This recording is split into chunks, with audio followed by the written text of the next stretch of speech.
Hey guys, back with another Udyr guide. This time we're going to be doing Tiger.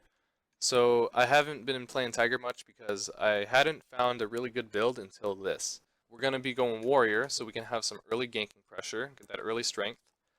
And after Warrior, we're going to pick one of the 75 AD items. So I think out of all the 75 AD items, these two are the best options for Udyr Tiger. This one, Duskblade, is really good because it gives you move speed and it gives you armor penetration. So most of our damage is going to come from our Q burn and then a few auto attacks, but we're not going to be building a ton of attack speed. Also, we'll activate the Hydra at the same time as the Q at the engage. After those 2 seconds is when the passive from Duskblade will trigger and it'll do damage based on their missing health. So if you do want to be safer, then you could, instead of Duskblade, you can go for this item. Death's Dance gives you 75 AD. You get 10% CDR, but most importantly, you get a lot of healing. So 15% of the physical damage you do, not just lifesteal, so not just basic attacks, but it'll also count your Q burn, and it'll count your Hydra activations. Those are all physical. You'll get a percentage of that in healing with this.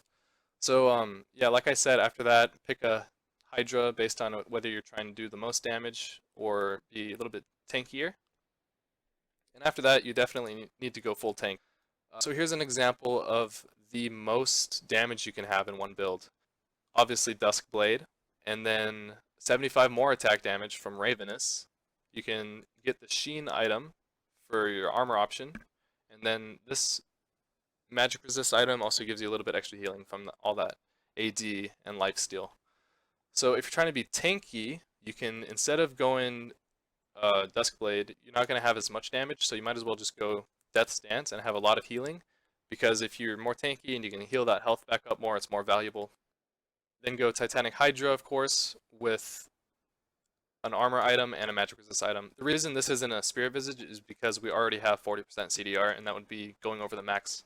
For the runes, I like to go Marksman runes, so I take some attack speed, some attack damage. So the quintessences are attack speed, reds are attack damage, yellows are standard armor, and blues are standard scaling magic resist for the jungle. And for masteries, I go Thunderlords because our Tiger burn will instantly trigger the Thunderlords, and we want to have this extra upfront burst. I take Biscuits because I like building health potions instead of the refillable potion at the beginning, because I think Hunter's Potion is better off when you're going to be farming a lot, and you get a stack from every monster. So if you're going to be ganking instead, I think you're better off just building like 3 health potions at the start, and then maybe building 1 or 2 more.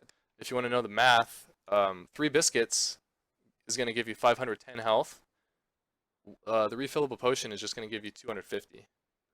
So it's a pretty big difference.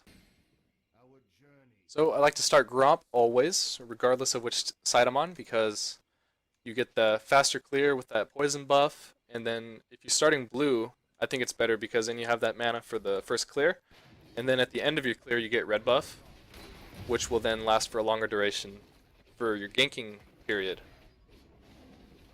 So, like I said, Smite Gromp. I actually activate Q at 137, and then I can have 2 burns on Gromp. When you're attacking any other camp than Gromp, attack the small guys first. That's just how to save the most health. Take the small guys out as soon as you can, because you don't have any AoE damage. If you're playing Phoenix, it would be the other way around.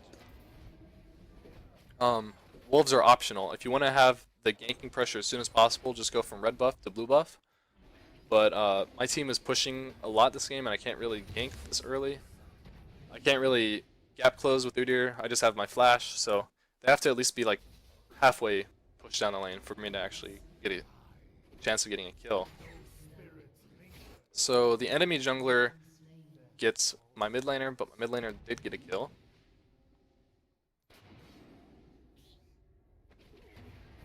Just gonna farm up a little bit, I guess. I should have gone to push mid lane, I think. I noticed that Evelyn headed up to top lane, but I guess I pinged it too late. And my enemy top laner does get a kill, and he dies also. So right here I'm feeling pretty bad about myself because the enemy jungler is already 2 kills up on me. and my two teammates didn't get any help from me. So I decided that I better go kick this guy's ass real quick, stun him, and then just attack move. So nobody's gonna ever get away from you if you can attack move, anticipating which direction they're gonna move. You can move right on top of them, then it's pretty low chance of them escaping. So it's really important to get the warrior as soon as you can, warrior enchantment, because it's a big power spike as soon as you finish it. If you look at the AD from Caulfield's Warhammer, it's only 25 AD, but then it only costs you 500 gold to upgrade it to warrior, and then at that point you get 60 AD. That's a big power spike, so you want to finish that as soon as you can. This game actually built a refillable potion, which this game was recorded before I realized that I prefer health potions. Right there, I saw Rengar leave lane, so I backed off a little bit. Saw him ward side bush, so I walked all the way around.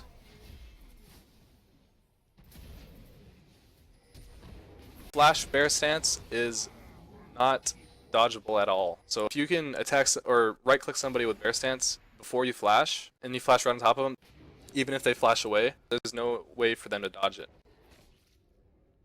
So since I saw my blue buff spawn, I knew that blue buff on the enemy team was going to be spawning at the same time, so I decided to try to harass him a little bit.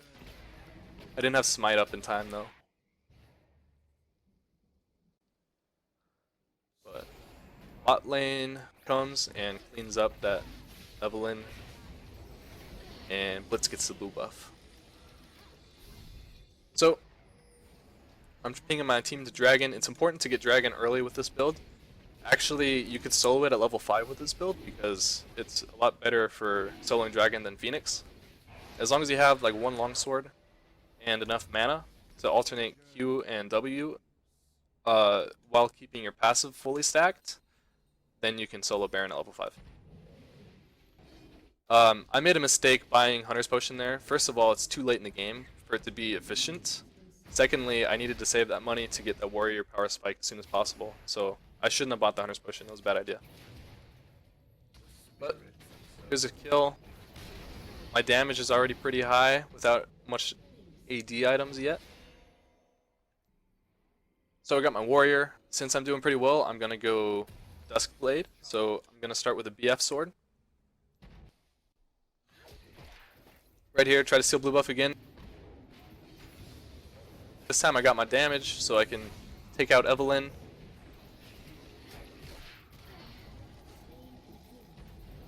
I'll take out Zillion too, I guess.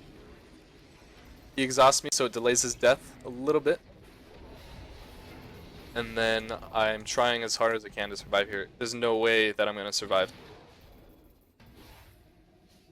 I am able to take him out with me though, so. That Q burn with Thunderlords plus Minion aggro did a lot of damage. So you can see after you stun somebody, how much damage you can get off with just one stun.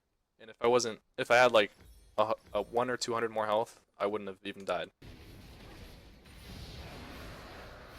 So Dragon number 2.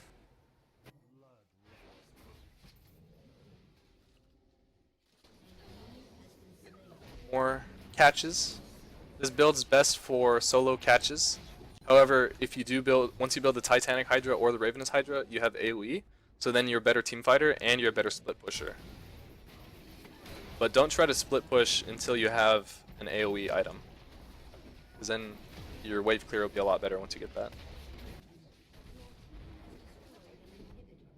So this game is pretty much over. I didn't even have a chance to finish my Hydra, but see that I can just delete an 80 carry, and if I had a little bit of lifesteal, it would be pretty nice. So I'm not sure what my favorite combination is, but I think a little bit of lifesteal is important to get, so I probably would like Duskblade and Ravenous the most. Anyways, hope you guys enjoyed. Thank you for watching. Leave a like if you liked, and see you next time.